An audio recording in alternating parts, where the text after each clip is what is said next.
বসিরহাট কলেজে পোস্টার বিতর্ক, নকশাল ও মাওবাদী বিরোধিতায় উত্তপ্ত কলেজ।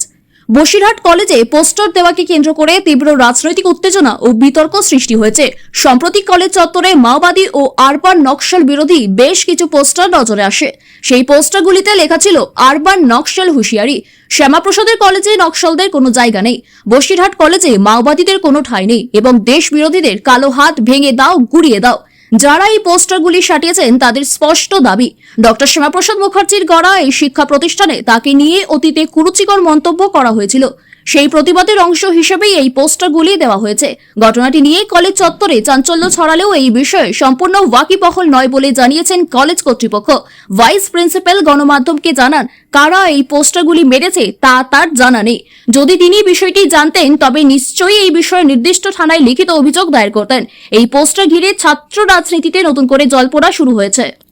তো প্রথমে কিছু বিষয় বলি পোস্টার আগে, যেটা পোস্টার যে বিষয়বস্তু আছে সেটা কেন এসেছে। তো কয়েকদিন আগে আমাদের কলেজে একটি আমাদের সম্মানীয় অধ্যাপক হিরণকান্তি মুখার্জি স্যার, প্রফেসর, তো উনি শ্যামাপ্রসাদ মুখোপাধ্যায় যে কলেজে ভিত্তি স্থাপন করেছিলেন, তো সেই কলেজে শ্যামাপ্রসাদ মুখোপাধ্যায়ের নামে প্রকাশ্যে এমনকি টিচারদের সামনে এবং স্টুডেন্টদের সামনে তার নামে অকথ্য ভাষায় তিনি উল্টোপাল্টা বলেছেন। যেমন বলেছেন ইংরেজদের দালাল এবং বলেছেন বিজেপির দালাল এবং দেশ বিরোধী। তো ওনার নামে এই ধরনের মন্তব্য করেছেন, তো তার জন্য আমরা খুবই দুঃখিত। তো সেটার জন্যই আমরা পোস্টারিং করেছি। এবং আপনার যে প্রশ্ন, আমরা কেন এসএফআই নামটা আমরা তুলে ধরেছি, আমরা প্রকাশ্যে এসএফআই নাম তুলে ধরিনি, আমরা সেখানে তুলে ধরেছি দেশ বিরোধী শক্তি এবং নকশালিস্ট। কারণ কি, তাদের যে কার্যকলাপ আমরা জানি বিভিন্ন ক্যাম্পাস তারা করে থাকে, যে আসাম আজাদি, কাশ্মীর আজাদি তারা স্লোগান দেয়। তো আমাদের মনে বলে তো তারা অবশ্যই সেটা দেশ বিরোধী স্লোগান দেয়, কারণ এটা অখণ্ড ভারতবর্ষ। দেখুন, বসিরহাট কলেজে আমি যত বছর জয়েন করেছি এবং আমার ভাই বিশ্বজিৎ সরকার, আমরা এখানে কলেজটাকে এক শ্রেণীর লোক, ওরা শহরে নকশাল আরবানাইজেশন তৈরি করার মতন একটা কায়দা করে তারা নিজেরা যা করবে তাই, তার বাইরে কিছু করতে পারবে। স্বাভাবিকভাবে আমাদের এখানে প্রথম চেয়েছিলাম যে আমাদের একটা পরিবর্তন আসুক, সারা রাজ্যের পরিবর্তন হতে এখানে একটা পরিবর্তন হোক বলে আমরা একজনকে বলেছিলাম যে একে মনোনীত করা হোক, ডক্টর বিশ্বজিৎ সরকারকে। এবার তারা সেটা মানতে চায়নি, যেহেতু তারা যা নিজেরা মৌলিক পাট্টা বলে দীর্ঘদিন ধরে চালাচ্ছে, ফলে নির্বাচন হয়, নির্বাচনে 17-28 ভোটে বিশ্বজিৎ সরকার পরাজিত হয়।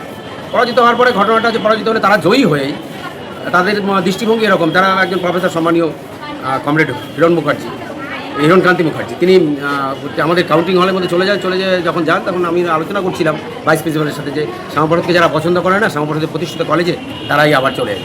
উনি বলে শ্যামাপ্রসাদকে কেন ফুল দিতে হবে, শ্যামাপ্রসাদকে কেন ফুল দিতে হবে, সে ইংরেজদের দালাল, এই দেশ বিরোধী, এভাবে করে সঙ্গে সঙ্গে রিয়াক্ট করে।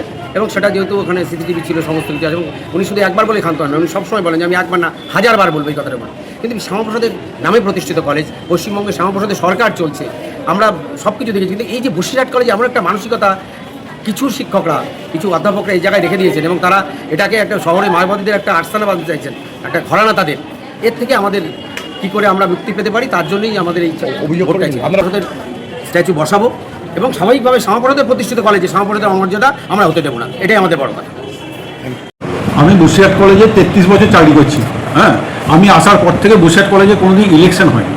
সবসময় এতদিন পর্যন্ত যে কোনো পোস্টে আমাদের মনে হোক না কেন, নিজেদের মধ্যে আলোচনা করে একটা সিলেকশন হয়ে, এই বছরই প্রথম ইলেকশনটা হয়।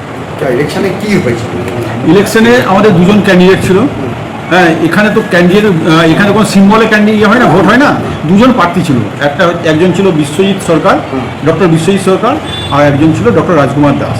আর এখানে রেজাল্ট যেটা হয়েছে 28 এবং 17, 45 টোটাল আমাদের ক্যান্ডিডেট ছিল, ভোটার ছিল 45 জন, তার মধ্যে রেজাল্ট হয়েছে 28 আর 17। আর বলছি, একটা পোস্টার দেখলাম, মাওবাদী পোস্টার যারা আছে, কি একটা পোস্টার, নকশালরা এখানে থাকবে না, কলেজের বিভিন্ন জায়গায় পোস্টার। এখানে পোস্টারটা কারা মেরেছে আমরা কিছুই জানি না। হ্যাঁ, আমি গতকালকে ইয়েতে ছিলাম, ডিপিআই অফিসে ছিলাম। আমি কালকে আমাকে রিপোর্ট করলো অফিস থেকে, হ্যাঁ, যে এই ব্যাপার। আমরা ঠিক আছে, আমি কালকে কলেজ যাই, যে আমি কারা মেরেছে ওরা ছিঁড়ে দেবো। কলেজের মধ্যে আমাদের এখন সরকারের যেটা নীতি, কোনো কলেজের মধ্যে কোনো পলিটিক্স চলবে না, সরকার কিন্তু সেভাবেই চালাচ্ছে, আমাদেরকে সেভাবেই উপর থেকে নির্দেশ আছে। কেউ কোনো পোস্টারই মারতে পারবে না, কেউ কিছু মারতে পারবে না। কলেজে শুধু আমাদের একাডেমিক দিকটাই দেখা হবে, আমাদের পড়াশোনাটাই যাতে হয়, সরকার থেকে সেভাবে আমাদের ইনস্ট্রাকশন দেওয়া আছে। যেহেতু স্যার এটা শ্যামাপ্রসাদ মুখোপাধ্যায় প্রতিষ্ঠিত কলেজ, সেখানে এই ধরনের পোস্টার কিংবা যে কোনো কিছু, সেটা